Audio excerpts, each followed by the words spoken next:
Malik vivait dans un petit village au bord de la mer. Chaque jour, il regardait les bateaux partir au loin. Il rêvait d'aventure. Il voulait être marin, comme les hommes de son village. Malik croyait que l'océan recelait de nombreux secrets. Il aspirait à tous les découvrir. Malik passait ses journées à se renseigner sur la mer. Il écoutait les histoires des vieux loups de mer. Il étudiait les étoiles, tout comme eux. Malik savait qu'un jour, il vivrait sa propre aventure. Un jour, Malik décida de construire un bateau. Il fit part de son rêve à son père, un habile constructeur de bateaux. Son père sourit. Il accepta d'aider Malik à construire le bateau de ses rêves. Ensemble, ils travaillèrent sur le bateau tous les jours. Ils utilisèrent le meilleur bois de la forêt. Ils façonnèrent soigneusement chaque pièce, la rendant solide et robuste. Le père de Malik lui apprit tout sur la construction navale.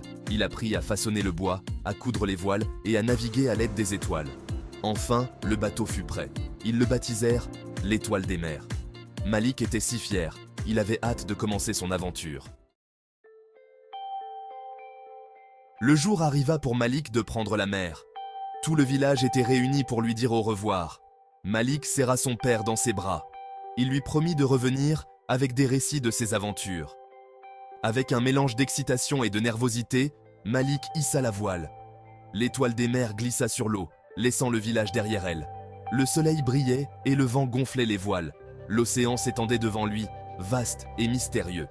Malik se sentait libre. Il vivait enfin son rêve. Chapitre 4. Aventures en mer. Malik navigua pendant de nombreux jours. Il affronta des tempêtes qui agitèrent son petit bateau comme un jouet. Il navigua à travers d'épais brouillards, usant de ses compétences et de son courage. Un jour, il rencontra un groupe de baleines. Elles nagèrent le long de son bateau, leur corps massif dominant l'Étoile des mers. Malik découvrit des îles cachées, avec des cascades scintillantes et des fruits exotiques. Il fit la connaissance de sympathiques dauphins qui jouaient dans les vagues créées par l'Étoile des mers. Malik écrivait ses aventures dans son journal, le remplissant d'histoires et de croquis. Chapitre 5. Le véritable trésor. Au fil du temps, Malik commença à avoir le mal du pays. Sa famille, ses amis et son village lui manquaient. Il réalisa qu'il s'était tellement concentré sur la recherche de trésors en mer qu'il en avait oublié le véritable trésor, l'amour et le soutien de ses proches. Malik décida de rentrer chez lui. Il avait vu des choses extraordinaires et affronté de nombreux dangers.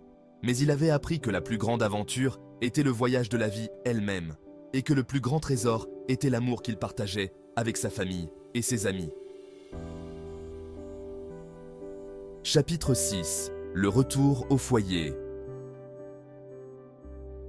Malik fit demi-tour avec l'Étoile des mers. Il navigua au gré du vent, le cœur rempli de nostalgie et d'amour. Finalement, il aperçut le littoral familier de son village. Alors qu'il entrait dans le port, il vit sa famille et ses amis qui l'attendaient. Ils l'acclamèrent et coururent à sa rencontre. Malik mit pied à terre, chargé des souvenirs de ses aventures. Il savait qu'il avait changé. Il n'était plus seulement un garçon qui rêvait de la mer.